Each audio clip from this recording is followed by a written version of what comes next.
This is APAC, Australia's public affairs channel. Good evening. I'm Virginia Madsen. I'm Acting Co-Director of the Centre for Media History and Convener Radio at the Department of Media, Music, Communications and Cultural Studies at Macquarie University. And tonight I'll be not your Master of Ceremonies, but your Mistress of Ceremonies. I'd like to begin our proceedings by acknowledging, firstly, the traditional custodians of this land, the Gadigal people of the Eora Nation.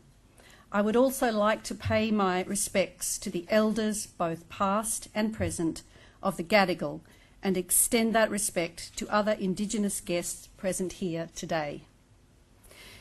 Macquarie University's Centre for Media History, in collaboration with the Copyright Agency Cultural Fund, warmly welcomes you to the third annual Brian Johns Lecture, to be presented today by Amanda Wilson. I extend a particular welcome to the family of the late Brian Johns AO, Adam Suckling, CEO of the Copyright Agency, and Nicola Evans, manager of its Cultural Fund.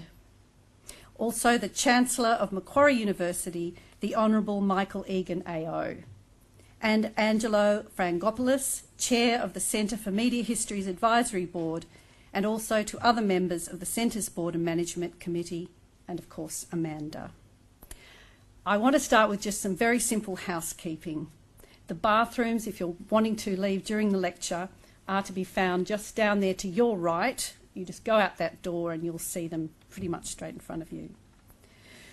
While you're welcome, indeed encouraged, to use social media during the lecture, I would ask that you turn your mobile phones to mute, and I only just remembered to do mine just then. I should also point out that the lecture is being filmed for Sky News Public Affairs Channel APAC. At the conclusion of the formal proceedings at around 7:15 p.m, we invite you to a reception which will be held in the cafe area outside. I would now like to introduce you to the Honourable Michael Egan, who's been Chancellor of Macquarie University since 2008. He'll become the longest holder of the role since the university's foundation in 1964. Ladies and gentlemen, I'm delighted to introduce the Honourable Michael Egan. Welcome, Chancellor.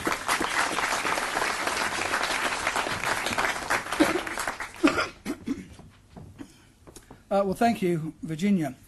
And as Henry VIII said to each of his many wives, and Elizabeth Taylor said to each of her many husbands, I don't intend to keep you very long.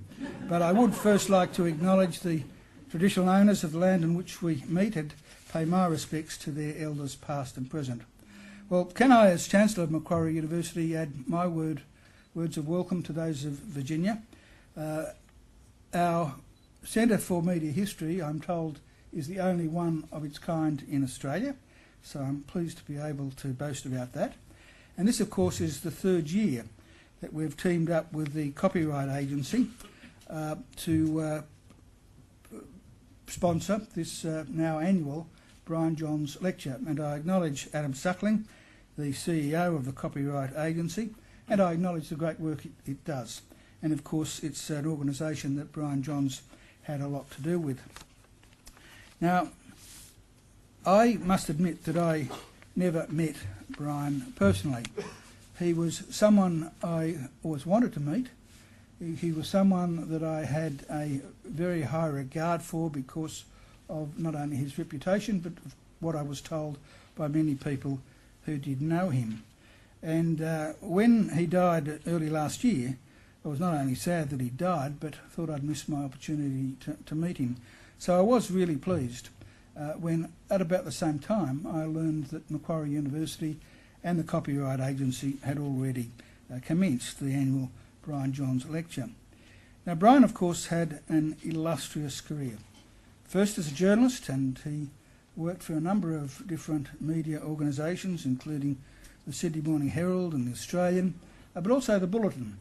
And I was pleased to learn The Nation. Now, I don't know, probably not many of you are old enough to remember The Nation, but as a teenager, I used to look forward to it coming out. I used to race down to the news agency on the day that it was due to be published, and it was really a fine journal. and like a lot of good things, it ceased to exist. But when I realised that Brian had written for The Nation, I thought, well, that really does confirm that he was a great journalist. Now, I also have to admit that I inherited a visceral loathing of the Sydney Morning Herald and the Fairfax organisation from my father, who died in 1959 when I was only 11, but those 11 years were enough for me to take on many of his prejudices and biases, and they haven't, I must say, been completely abated either. But it was, I think, when Brian was writing for the Sydney Morning Herald that I probably first became aware of him. So I was predisposed not to like anyone who wrote for the Sydney Morning Herald, but I had to admit to myself that Brian's articles were always fair and balanced and informative, and also very, very thoughtful. Now, Brian not only was a great journalist, he was also a very fine public servant. He worked for both the Whitlam and Fraser governments as a public servant, and of course later on became head of the ABC and also of SBS. Now, he had his problems with those organisations. I can still remember those cantankerous journalists at the ABC not wanting to do anything about Brian's vision of bringing radio and television together, but I'm glad to say he won that. He then, of course, went on to head Penguin, and I don't know a lot about his role at Penguin, but as with almost everything he did, he obviously did very well, and certainly people acclaim his career there. But I don't think it's because of an illustrious career that he is so fondly remembered and became endeared to so many people. There are a lot of people with illustrious careers who you wouldn't give two bob for. I think the fact that Brian is remembered so fondly by so many people was because of the man himself. From all accounts, he was a modest man. Despite his illustrious career, he once described it as a bit of this and a bit of that. Well, now, the little bits, of course, are very important. People sometimes forget that. He was also someone whom everyone trusted. He was a good man with a very strong moral compass, but of course he never confused that with wowserism. As one friend of mine put it, he was always fun to be with. And Louise Adler was quoted last year as saying that Brian understood a good bottle of red. Well, now, I do regret that I never had the opportunity to share a bottle of red with him. Another friend of mine simply said that he was worth his weight in gold. Now, I'm very pleased that tonight we have a big contingent of members of the Johns family here, and I'm delighted to be able to tell you all also that Brian's grandson Ben, who's not here tonight, is a first-year student at Australia's premier university, and I look very much to conferring his undergraduate degree on him in about 2.5 years' time. Now, I think I acknowledged Adam and the copyright agents. Did I? Yes.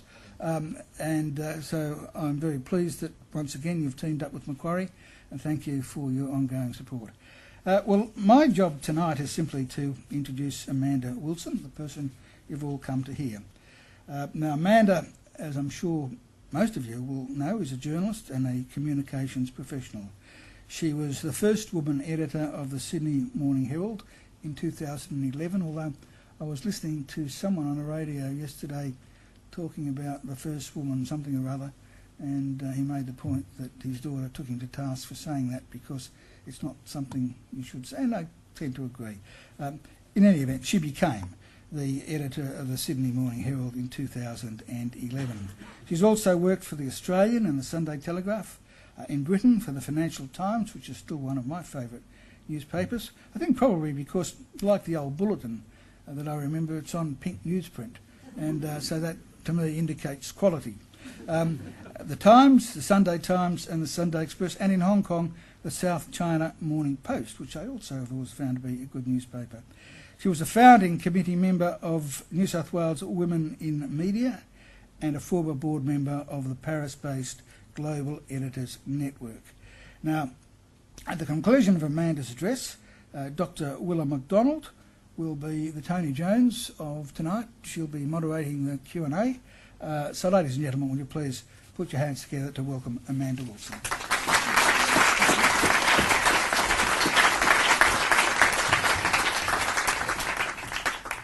Thanks very much, Michael. And you're not alone in loathing the Sydney Morning Herald. There's quite a few people out there, and they always let me know.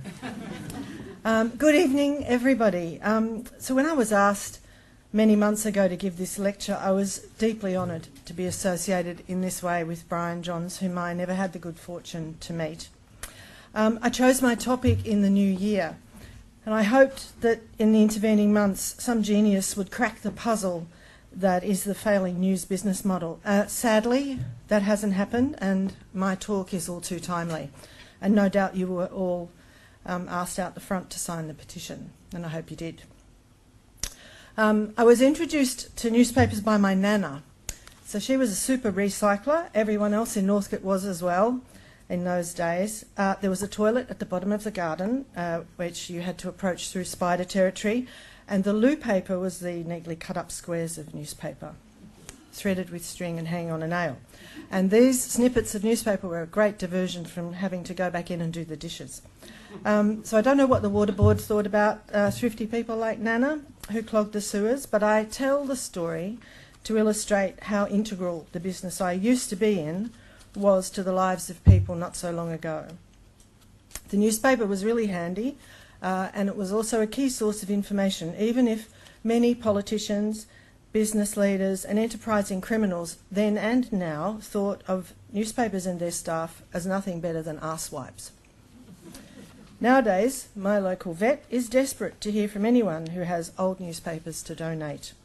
And I'm very popular with the neighbours who need newspapers to clean their barbecue drip trays. But even I, a former veteran of this game, have almost given up on print. I have the papers delivered 7 days a week, but I only really get to read them on weekends when there's time. I started as a copy kid, which is a gopher, with News Limited in Melbourne, and that was more than 40 years ago. I worked through one of the most far-reaching disruptions in news media history until I walked away from my job as editor of the Sydney Morning Herald. So as you see on a regular basis, in recent times, that disruption isn't over yet. I was at the FT in London when they still used hot metal, and I was at the Sunday Times in the 80s when Murdoch fought the print unions at Wapping, and journalists, and I was one of them, became typesetters too. I was at the Herald in the 90s when the science writer then, Bob Beale, convinced the management to hook up one of the newfangled computers to this really newfangled internet thing. And in 2011, when I became editor, it wasn't just the daily drama of the country's political, business and social issues that cost me my sleep. I agonised over how the newsroom could embrace this really disruptive change wrought by the same technology. In that time, I had to wield the axe over editorial costs in an attempt to survive the disintegrating business model. But at the same time, I and everyone else in the editorial team was really excited to work with this fabulous technology because we thought we could build a media future in which the foundations of public defender journalism would remain strong. It was going to be tough. I knew that disruption could be terminal. And before this, as deputy editor, I'd already had to manage 2 redundancy rounds and the outsourcing of editorial production of the lifestyle style sections.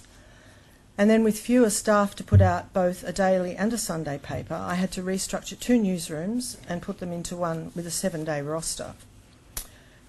But when they offered me the top job, I thought, well, I better give it a go. I had to see if I could make a difference, to somehow come up with some way of doing things that would stem the tide of the job cuts. I had to see if I could fight management's deliberate decision to completely separate the brand identities and the journalistic ethos of the printed Herald from SMH Online. I thought I could prove to management that our fabulous award-winning journalism was the core value proposition of the Herald and of the company. Being the first woman to take on that job of editor was an exciting personal and professional milestone, but breaking the glass ceiling really was just a sidebar to the main game. In fact, when people asked me what it was like to be the first woman editor, I got a lot of laughs because I said I only really just think of myself as a journalist, not a woman journalist. But in fact, I was wrong about that too. It made a big difference being the first woman. Sorry, Michael. It means something in every organisation to have diversity of experience and thought brought to bear on decision making. In the same way, cultural diversity is as important as gender, but that's a whole other talk. Happy to give it on how to stay relevant in today's with today's audiences. But in reality, I discovered there was nothing I or anyone else in the team could do then and now to fix the revenue losses stemming from that failing business model. And if anyone who feels depressed about that should just leave now, because I haven't really got a good story to tell. Sorry. Everyone who's taken over and run the newsroom since me has had the same ambition, and eventually they've had to take the same cold shower. Cutting costs was never going to make up for the hemorrhaging of advertising and subscription dollars that the commercial side of the business was overseeing. Yet clearing out editorial staff who do the work to produce the product you're trying to sell is still the only response. I won't go into management's part in that downfall. For excellent accounts of how successive corporate and advertising executives at Fairfax stuff things up, I recommend you read the books of Pamela Williams and Colleen Ryan. The story of the failing news media business model is also not unique to Australia. It's been told over and over around the world. At every round of redundancies and layoffs, there's shock and awe, repeated over and over again. People wonder, how much more can we cut out of editorial? How can quality journalism be maintained? Just witness the recent agonising all over social media when News Corporation announced $40 million worth of cuts that would remove staff photographers and ask reporters to write their own headlines at the Telly and the Herald. Yesterday's televised trauma when Fairfax revealed its latest 30 million cuts would mean another 125 jobs, well actually 125 full-time equivalent, which means lots of part-time people, so quite a few more than 125 in Melbourne and Sydney would be out the door. And look, I know all those arguments that people have been expressing in the last couple of days. So photographers, how on earth can you get rid of them? Digital content is heavily visual. And arts coverage, of course we need that. It's vital if you're going to keep Australian cultural life vibrant and Australian. How can you get rid of that? And foreign news coverage, well, of course you need Australian foreign correspondents because you need to view the world through Australian eyes and have it interpreted through Australian thoughts and experience. How can you get rid of all of that? And of course you need strong local news by people who know this place for local audiences. And as I said, I share all those concerns, and a fatal loss of journalistic capacity has serious implications for how the workings of government and business and society are reported on.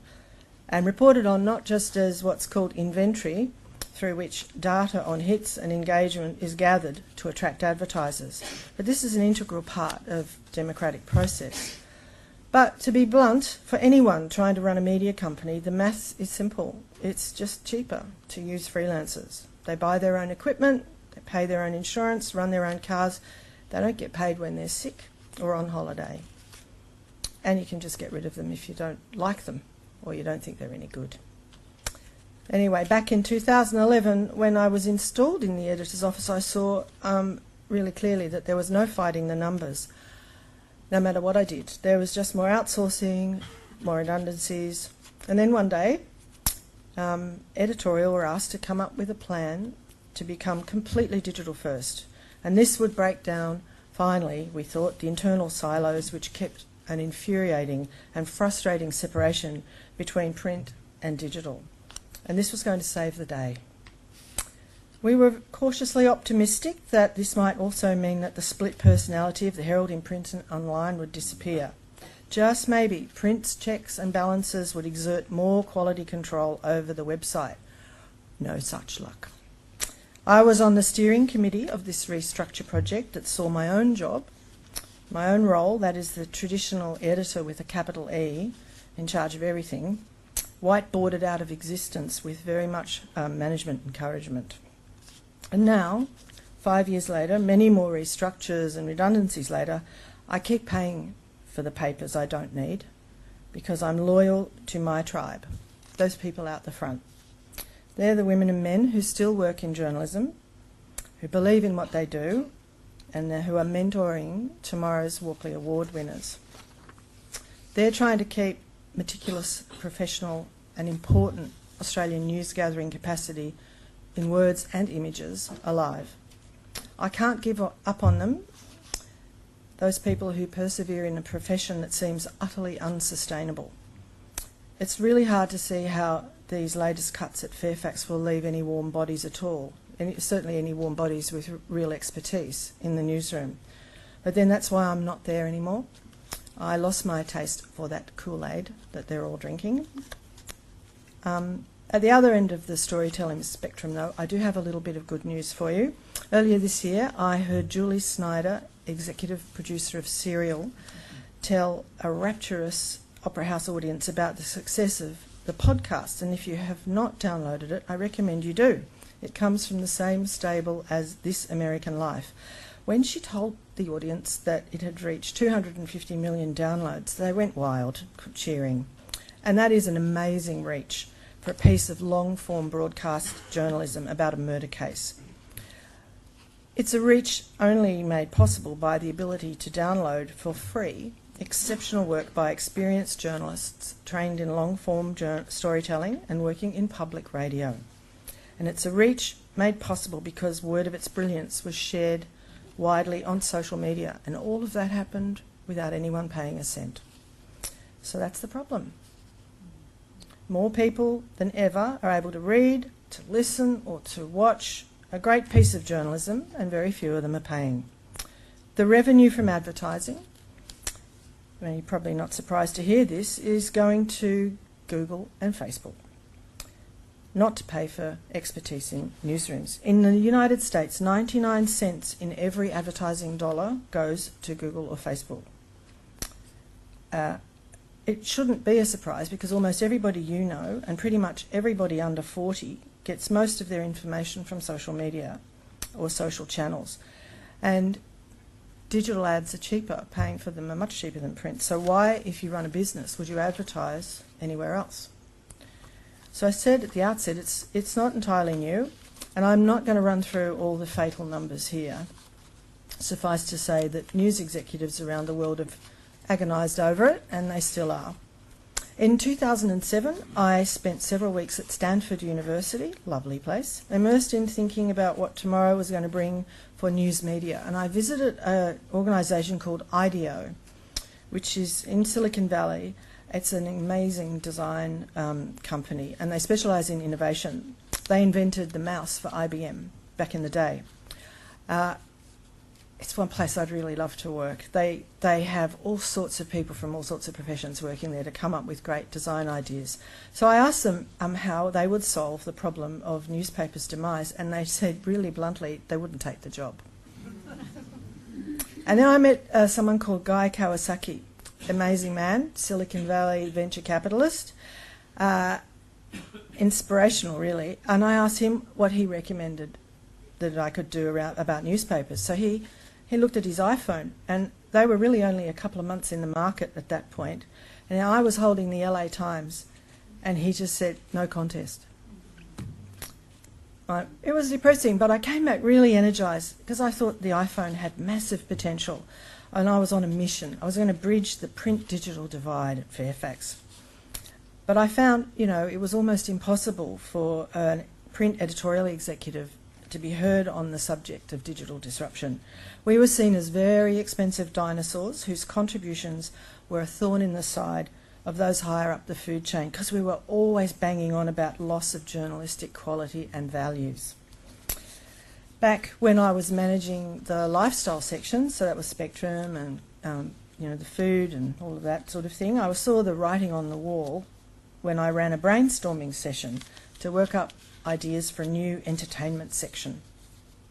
I invited a range of people in their 20s from the non-editorial parts of the business so I could get a complete diversity of views. I knew the game had changed forever when the young woman responsible for selling the advertising space in Spectrum admitted to me with no embarrassment whatsoever that she had never read it. Now, how can you sell advertising space in a product that you don't read? Well, you can't, because they didn't. So that was 2009, and I said, I was gobsmacked. I said, how do you know what films to watch, what plays to go and see, books to read, and concerts to go to, and restaurants to try? And she just looked at me like I was completely mad. She said, Facebook. Of course, my friends are all telling me what to do. And that was 2009. It's worse now. Anyway, getting the newsroom to listen to some of this stuff was really hard. Most of the journalists, I have to say, had their head in the sand.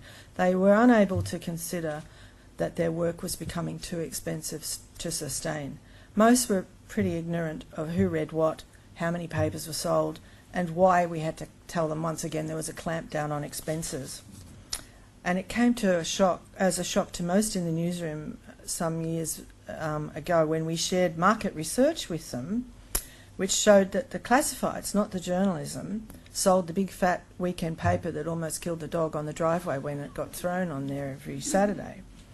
It really began to sink in for people when an online news editor started circulating a daily email of the top 10 stories on the website by hits.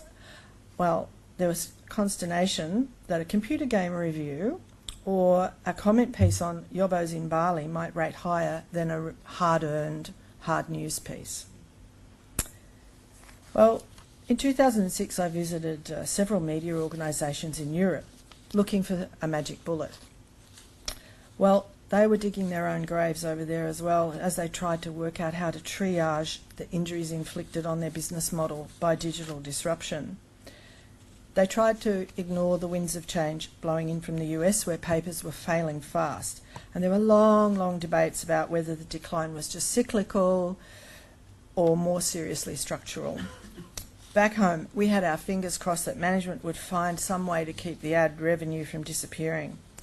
This ad revenue, and I keep saying it's so important because it pays for the independent, expensive quality journalism that you see ever-decreasing examples of. Or you see mainly now winning Walkley Awards for the publicly funded ABC. I'm talking about that expensive kind that supports the public interest when sometimes only a few keen members of the public are actually interested and paying enough attention to click and share. And putting this hard-earned information in front of readers and viewers requires commitment, including serious investment in legal backing, and it comes with no apparent dollar return on investment. This is the kind that often resulted in calls to the publisher or to the editor threatening to cancel advertising contracts. And often those threats were real, so the contracts were cancelled. But there was, a while back, there was enough money coming in to wear it and keep publishing the stories. And the advertisers eventually had to come back because there was nowhere else to go. Well, that's not going to happen now. These days, most of the best investigative journalists I've worked with are employed by the ABC. News Corp in particular complains bitterly about the unfair competition from the taxpayer-funded broadcaster, but frankly, all commercial media feel the same way. And now, I'm a big supporter of the ABC, and yes, their resources are being hit, but do we really want a news environment where there's only one player left in Australia who can afford to produce the important stories? Fairfax has taken a little bit of a different tack around some of that. The shrinking investigative teams have joined forces with programs such as Four Corners to keep going. And as an aside, I believe this collaborative journalism is giving news gathering a real shot in the arm. I mean, the possibilities of that were shown dramatically by the Panama Papers story, which started as a leak to one German newspaper, news organisation, and ended up with the International Consortium of Investigative Journalists and was worked on by more than 100 journalists around the world. So what's the International Consortium of Investigative Journalists business model? Well, that's a non-profit which relies on philanthropic grants. I need to say on the record that I don't think that all news needs to spark a royal commission or win awards to be worth reading. I really don't have a problem with news as entertainment, and I'm as guilty as you all are of clicking on the occasional cat video. But the insatiable appetite for page views can drive editorial decisions to the detriment of news that matters. So is that today's definition of public interest journalism? They're clicking on it, so they're obviously interested and they want to read it or watch it.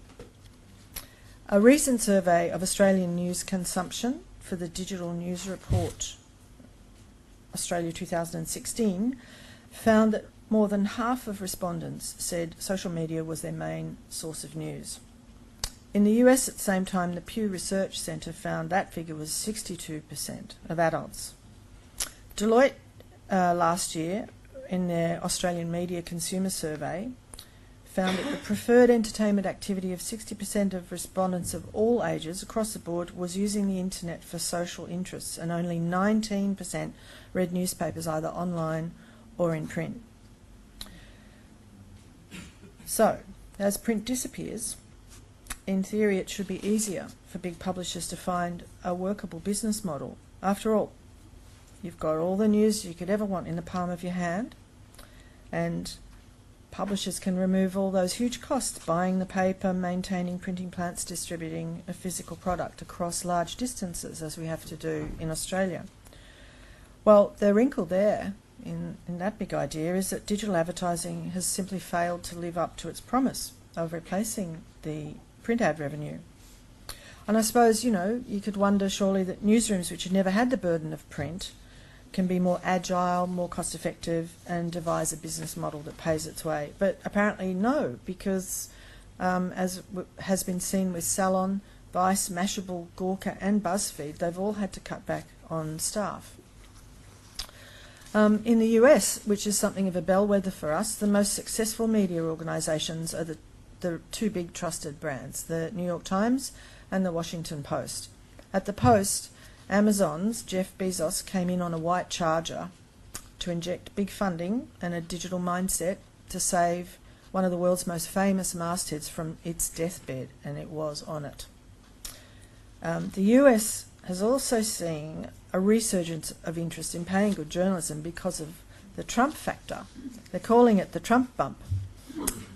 This week, the New York Times announced the biggest lift in digital subscriptions in its history, up 62%, or 308,000 subscribers.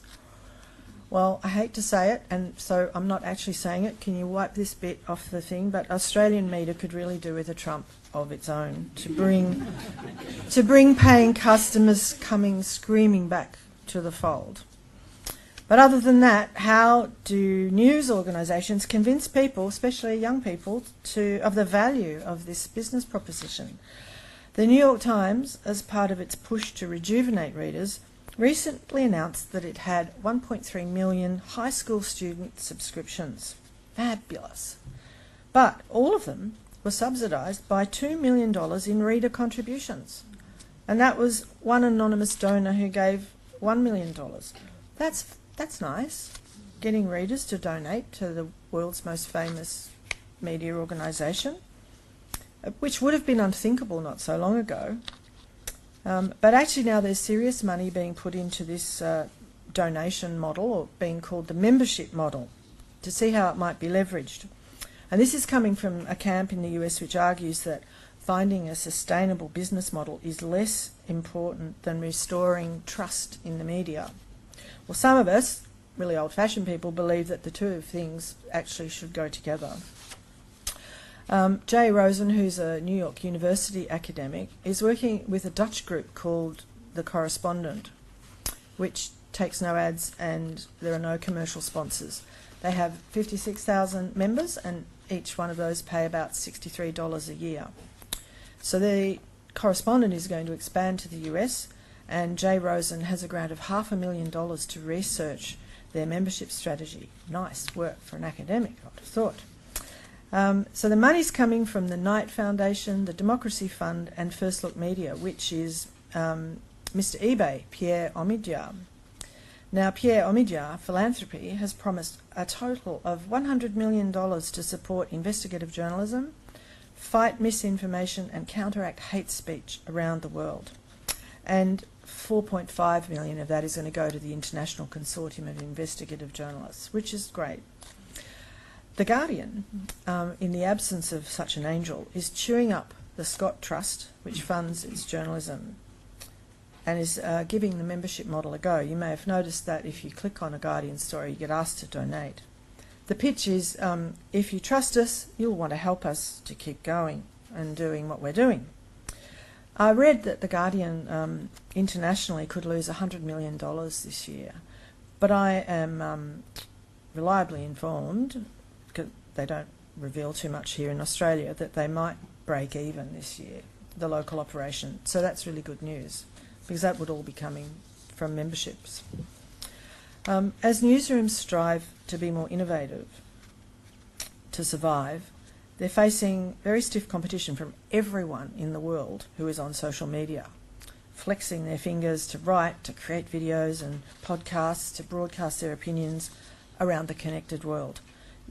Anyone can have a go, and how far their opinion is pushed out on this electronic tide depends on how punchy the headline, how arresting their video, how polemical their view, how crazy they are, really. I'm prepared to say anything.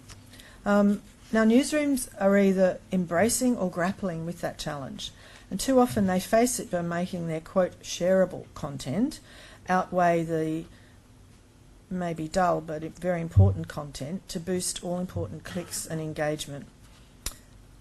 I believe a successful business model needs a unique proposition, and that's not helped when readers complain there's nothing worth reading and they turn to social media for interesting sources of information. I believe social media has done more to change journalism and kill the business model than the introduction of the internet, which disrupted absolutely everything. In 2004, I spent a month in the US doing media management training at the Kellogg Institute at Northwestern University. All the cutting-edge thinking back in 2004 was how to preserve print. They weren't so interested in online. There was a lot of radical talk about how journalists should come out of their editorial bunkers and work with the commercial side of the business. Now, this was literally a couple of months after Facebook launched, and we got a briefing from the Facebook people, which was interesting. So we all signed up and played with it. And who knew they would be eating our lunch and our dinner and our breakfast? But back in Sydney, I recall a research briefing from a newsprint supplier worried that its customers, like News Corp and Fairfax, would soon be going out of business. It was the dawn of the smartphone era, and they described these different tribes of information consumers and told us, well, the future's grim, but don't lose heart. Yes, there's always going to be some people who don't care, and they never cared about news anyway.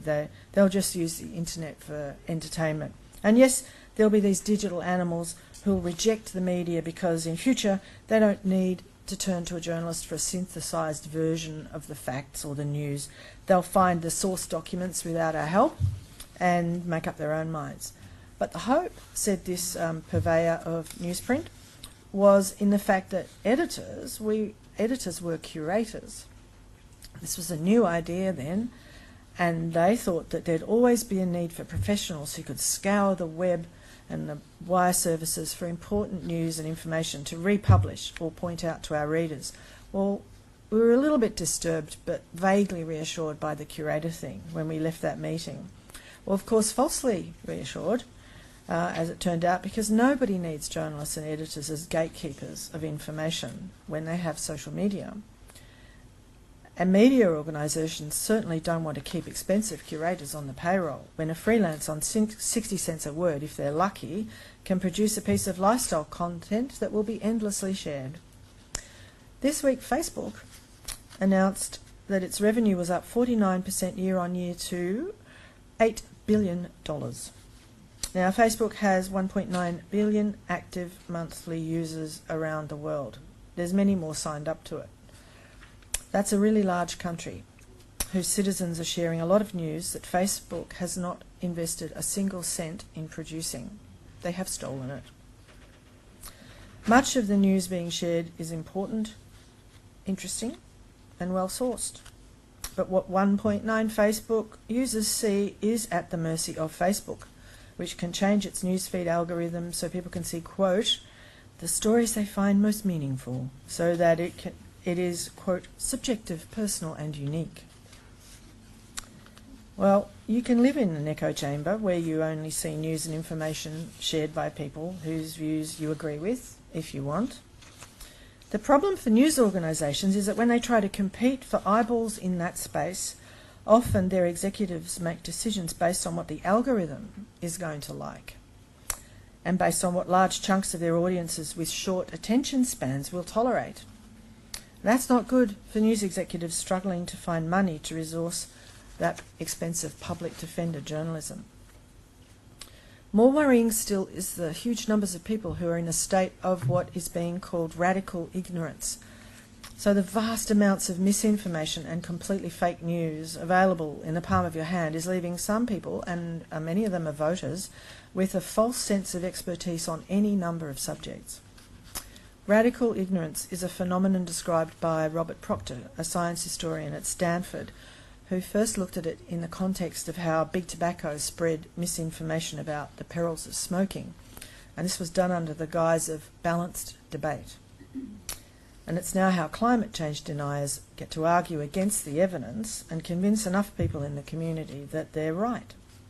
So successful are they that scientists recently felt the need to take to the streets to demonstrate in the name of scientific fact, which was surreal, really. I'd like to think that rebuilding trust in and growing audiences for great journalism is the best way to cure this rash of fringe views legitimised in the echo chamber of social media. I also like to think it's the way to get new audiences to pay for news. Now, pretty much everybody who calls themselves a journalist wants to produce news that matters, works of consequence that cause inquiries to be held, corruption to be exposed, and unscrupulous characters held to account. But there's a reason the profession is low on the trust scale, and that's because not all newshounds were or are talented, ethical defenders of the truth. And some news outlets do themselves no favours by playing the man or the woman in the name of journalism. In the apparently good old days, there were plenty of reporters who made a living penning scurrilous reports or dressing up the slimmest of facts into something resembling a story. Indeed, you could say that's how clickbait stories can be pulled together now.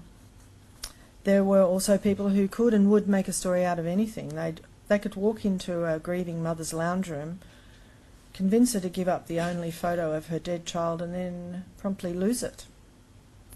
When I arrived in Fleet Street looking for work, I got some reporting shifts at the Daily Mail. So they sent me to the Cotswolds to hang out in a certain pub and pose as an Australian tourist to expose an illegal cockfighting ring. I had no idea how to do that. So after 3 days perched in the public bar, trying to get the local rugby club to spill the beans, I only just escaped with my life, but no story. Well, the news desk was furious when I rang up. Apparently I was supposed to come back with any old thing to justify the cost of my excursion. They sent me packing with a really curt letter that was pretty much best of luck with your career in that very English way. Well, that's when I thought I'd better try sub-editing, because I figured being stuck in the office would be better for my liver and my morals. There were plenty of reporters there who could embellish the facts but couldn't write to save themselves.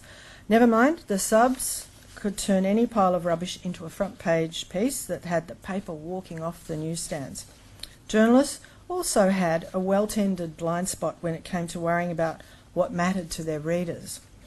Well, that can't be ignored now, because your work is judged by the traffic it generates, and there's no escaping the commentariat on social media. Journalists, I have to say, can be smug. They can think they know what's best for their audience. Problem with that is that they can tend to be a bit of a niche audience. Of course, I'm generalising, but they can sometimes be taken by surprise when populists appear on the horizon and tap into, quote, what ordinary people are thinking and feeling and voting for. So where social media can be an echo chamber of same opinions and stories that reinforce one's worldview, so can newsrooms be. All journalists pride themselves on their objectivity. Some are more objective than others. Even before this frenetic 24/7 news cycle, when there was still plenty of good editors with time for rigorous checking, the accusations of bias were a familiar refrain, and so were the demands that the editor do something about it. The claims of left-wing bias were as frequent as those of right-wing bias. Any news executive in any organisation will tell you the same thing. People have always wanted their favourite media organisation to echo their own views or reinforce their outrage. Someone recently asked me what was the point of being editor when I couldn't stop the Herald's bias. Well, there are editors and editors. Some like to command and control every output and wage ideological wars. Others don't. I didn't want my newsroom to be a collective or to have no direction, but nor did I want the journalists at the Herald to second-guess an editorial line handed down from the Mount. So what I tried to do, maybe successfully or not, you tell me, but I tried to foster a culture of excellence where accuracy was paramount, where all sides of the story were aired, and where reporters were given the opportunity to convince me that their idea warranted time and resources or legal backing to keep digging. And I tried to do those things in an increasing atmosphere of fear in the newsroom that more redundancies were around the corner, editorial budget would be slashed yet again, foreign bureaus would close, or God forbid the paper might fold. So it was important for me to stay grounded in the journalism when I became editor, even as I worried about the business. And there were a couple of colleagues I approached to mentor me, and the late Adele Horan was one of these colleagues. Adele represented Australian journalism at its best, fearless, tenacious, beholden to none, and with a nose for exactly what people needed to know before they knew it. She told stories that mattered, and she never spared me, ever, and I was grateful for that. I left the Herald in 2012 after 17 years, and Adele left soon after, along with another 80 journalists. We talked every week, and while I pondered what was next, Adele had no doubts. She loved her readers, and she had many more important stories to tell. So she started a blog, breaking news, working for free. And it was really taking off when Adele became too ill to continue. Now, I mention her here tonight because she deserves to be named here tonight, and I miss her very much. Journalism like Adele's is what people mean when they talk about quality journalism, when they talk about public interest journalism. Now, journalism like Adele's is still there, it's just harder to find. So thank goodness we can still find Kate McClymont, who's here tonight. She's still there, plugging away at the bad guys and guiding journalists as chair of the Walkley Foundation board. Hers is one of the few remaining big names on whose shoulders the reputation of the Herald rests. She told me recently, people say, if Kate has written it, you can believe it. Well, that's nice, but it's a burden. Kate describes herself as deluged by the weight of stories that come to her, with not enough time to do them. In March, she said if she didn't take another phone call all year, she would still have more major investigations than she could ever have time to produce in the year, because there's hardly anyone left in the newsroom to pass the stories on to. Now, that was before yesterday's announcement.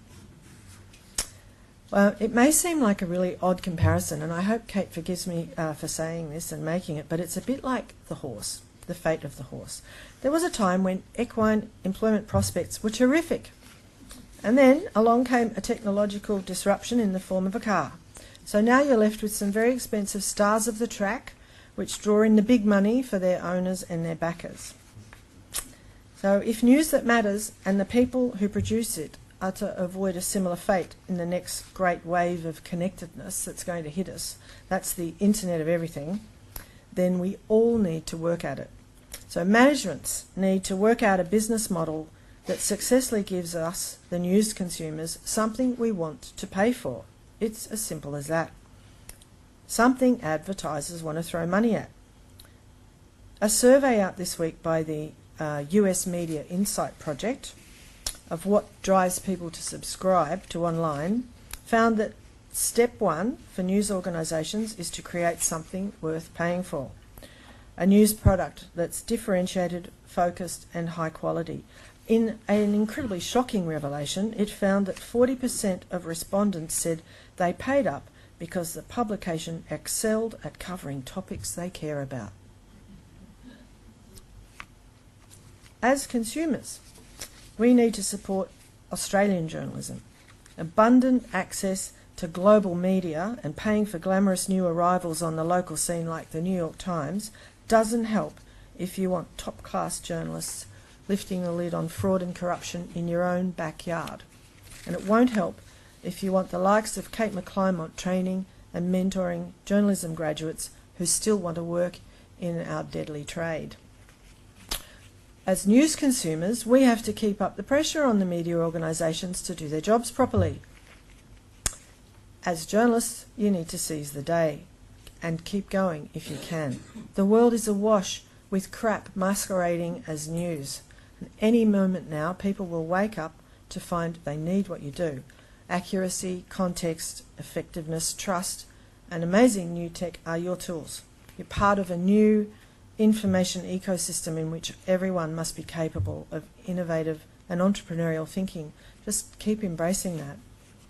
Keep demanding that management give you the tools and the training and the time to do your best work. So I'm optimistic, even though it probably doesn't sound like it, that a business model will be found, because I believe more and more people will become fed up with the inconsequential. They'll realise they're losing their power as citizens that real information gives them. So let's start by rethinking how news media can become trusted and relevant by giving them real news that matters in ways that work for today and tomorrow. Thank you.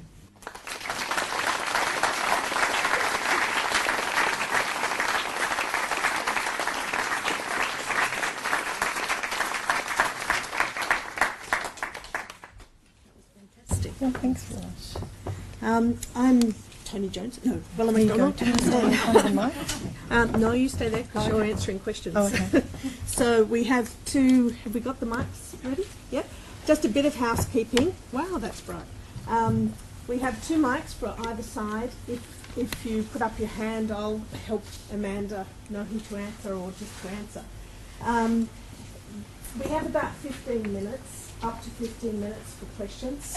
And if you wouldn't mind not asking until you have a mic because we're recording, and if you could say who you are and where you come from, if you're attached to any particular media organisation or some other professional body, that would be great.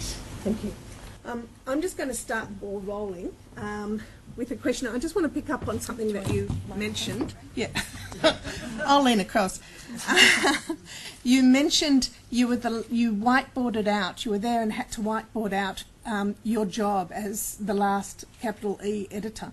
What did you mean by that? Okay, so the editor was the boss of everything, basically. There was a publisher above the editor who looked after the sort of the money side of printing costs and all the other associated, IT, etc. costs. But the editor was in charge of what you read.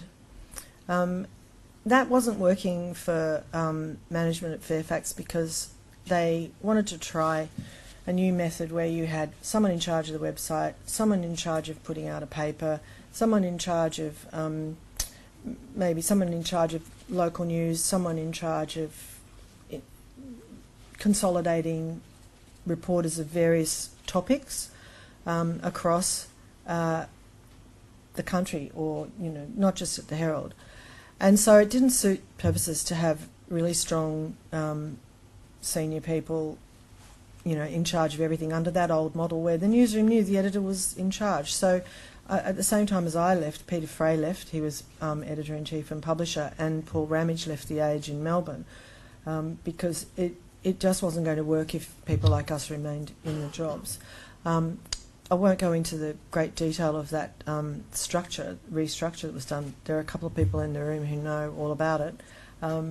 But I guess I was part of that project. I could see the way it was going. And part of me thought, well, why not give it a go? Let's try it. Something might work. And I didn't want to stand in the way of that. And I did want to give a chance to other people to come along and make it work. Didn't happen. Okay, thanks. I have lots of questions, but I'm going to throw it to you guys. Does anyone have one that you'd like to ask Amanda? I think over in, just there, first one up.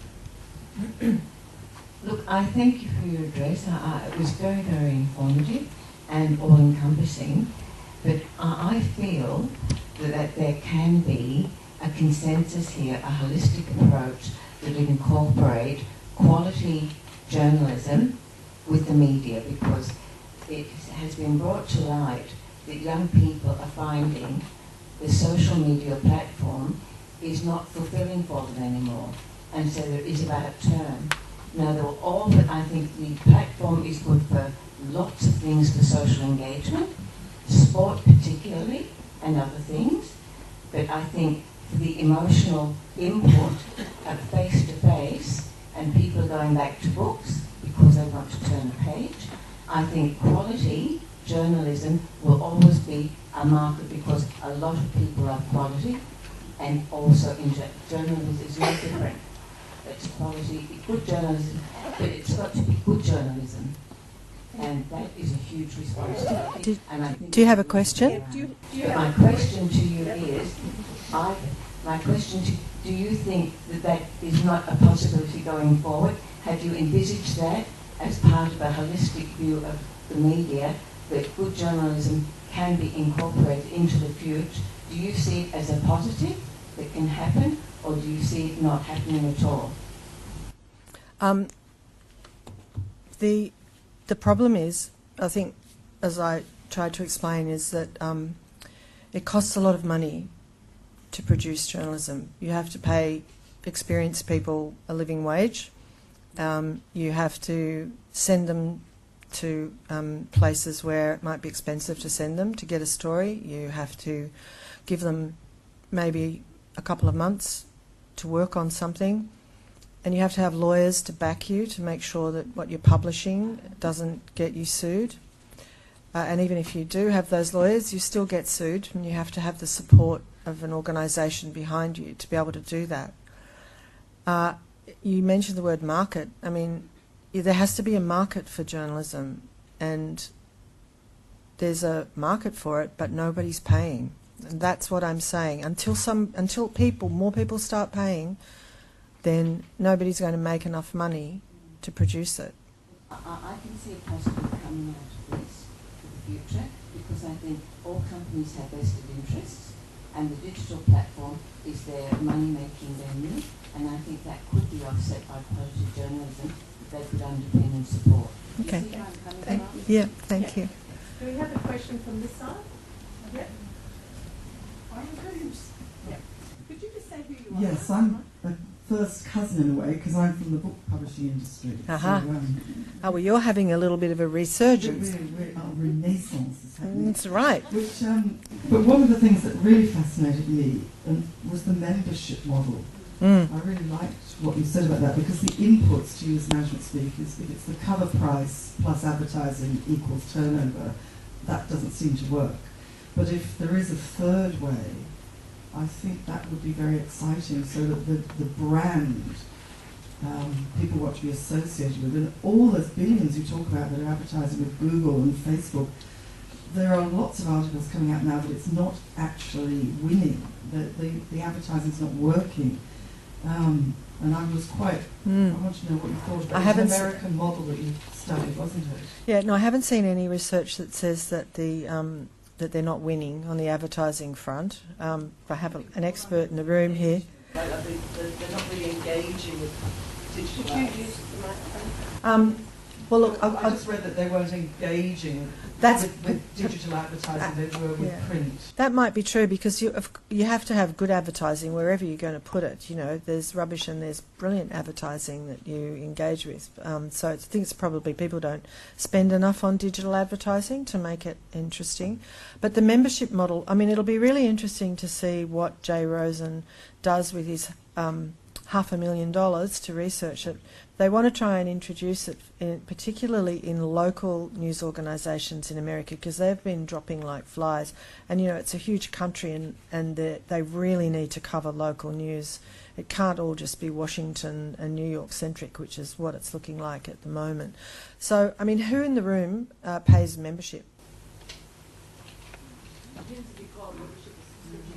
Well, no, so subscription is the set amount that the publisher asks you to pay in order to get access. Membership is voluntary. It's up to you. You can pay what you like. So who pays that? Okay, a Guardian, everyone? And who's going to sign up for the New York Times? Oh, really? Okay. I read today that they've got 3 local opinion writers. Woo, great. But, you know, and that's nice because they're all good opinion writers. Julia Baird and Lisa Pryor are terrific. But is that news? Because I really care about the news that matters, you know.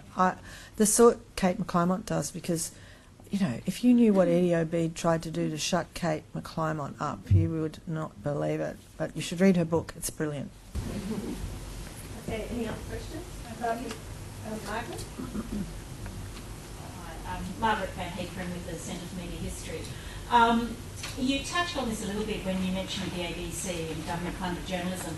There's been a lot of talk over the past 24 hours about the need for government-subsidised journalism, as is already happening in France. And I'd just like to hear more detail about your thoughts on that idea. Well, I don't really like government-subsidised much at all, unless it's healthcare or education or that kind of thing. I think free press and media should be robust and independent. I understand the ABC is, you know, pretty much independent, but people who work at the ABC may say they get a lot of pressure and that they're not so independent. But, you know, so I'm coming from, I've never worked for the ABC. I've always worked in commercial media, and I've worked in media where there's been a really fabulous distance and a block between the money coming in and the money being spent. I have to say, though, as editor, you know, you do get an enormous amount of pressure from all around, the advertisers, the politicians, the corporate leaders and everyone else, to make decisions that they want you to make.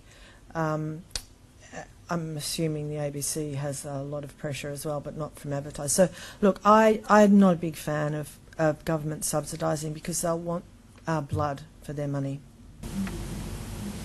We only have time for one more question. Yeah?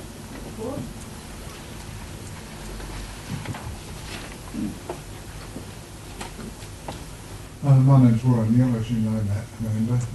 I've worked for the Financial Review, the Sydney Morning Herald, the Australian, the Bulletin, the Daily Mail, and a few others.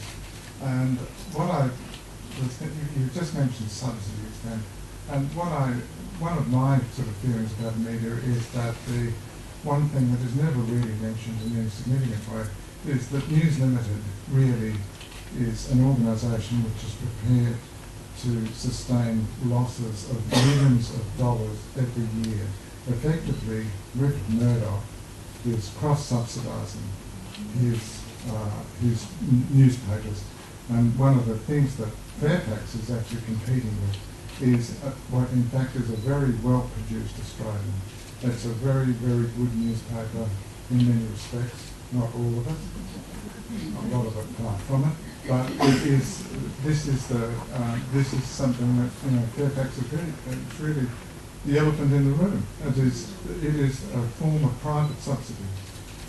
Do you have a view on that? Okay. I used to work for the Australian, and I still read it, and I think it's covers a huge range of topics in this country that aren't covered by Fairfax, and that's a great thing. You have to read it with, you know, you might not agree with everything that they write, and you have to read it for what you want to get out of it. As for the kind of the business model, it isn't one, as you say. It's the Rupert Murdoch business model. The Telegraph and the Herald are different, and they are struggling, very much so. And they're the ones that are losing jobs and losing funding as well. So the Australian's just a special case, and it always has been. So, I'm glad that it's there. I don't think it'll survive when it doesn't have its special subsidy, because it doesn't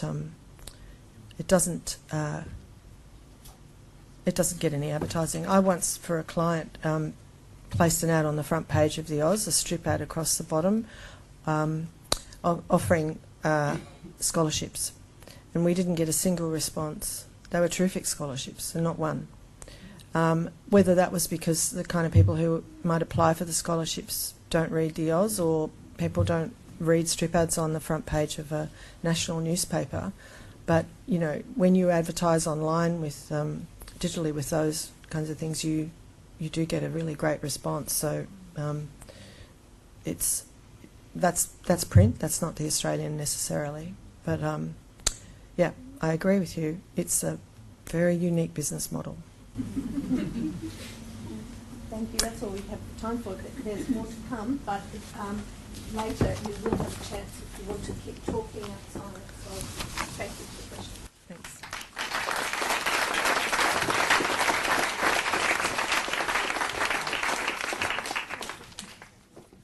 Thanks very much, Amanda. That was fantastic. And also thank you, Willa, for the Q&A. I'd now like to introduce Angelo Fran to deliver a vote of thanks. Angelo is the CEO of the Australian News Channel, PTY, LTD, the leading provider of 24-hour television news services in Australia and New Zealand. He joined the company in July 1996, 5 months after the channel's inception. Previously, he held positions at British Sky Broadcasting in London, the Nine Network in Sydney, and Prime Television Canberra. Angelo is chairman of the Australia Day Council of New South Wales, a director of the Australian Subscription Television and Radio Association, ASTRA, and the very dedicated chair of the advisory board of the Centre for Media History. Welcome, Angelo. Well, thank you very much. Thank you very much, Virginia, and thank you to everyone who's come along tonight. Amanda, could I please thank you for your leadership that you've shown tonight as a journalist. There is an overwhelming, in many respects, a race to the bottom in the type of content that is being clicked on. And I think what you've done tonight is shine a light on quality journalism. And I think that those of us in Australian society need to make more noise, I believe, about that value, not just in terms of a commercial value, but what that value is to the broader society. And I think the more that we can support quality journalism that makes a difference, the better it is for this nation and for the future of the nation. And I think you make a very, very good point there that we really should be supporting local journalism and local journalism companies that actually are employing local journalists telling local stories, and it's really important. So thank you very much, Amanda. We've got a lovely little gift here for you to...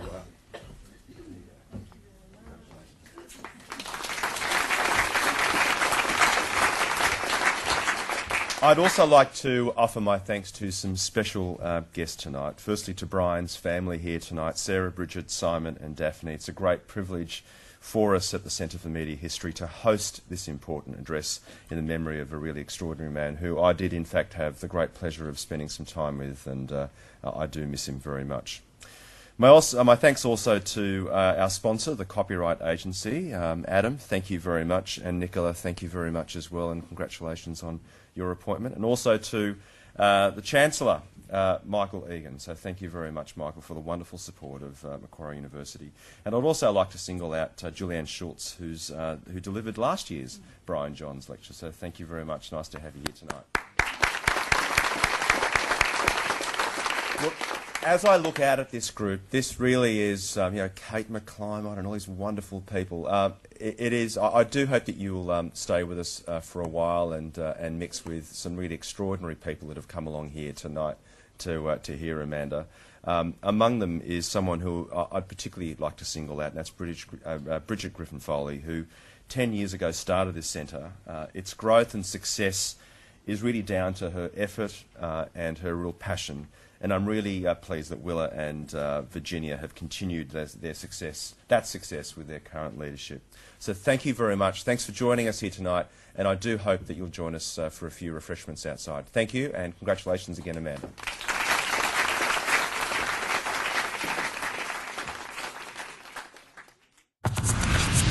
Discussion. Debate. Democracy.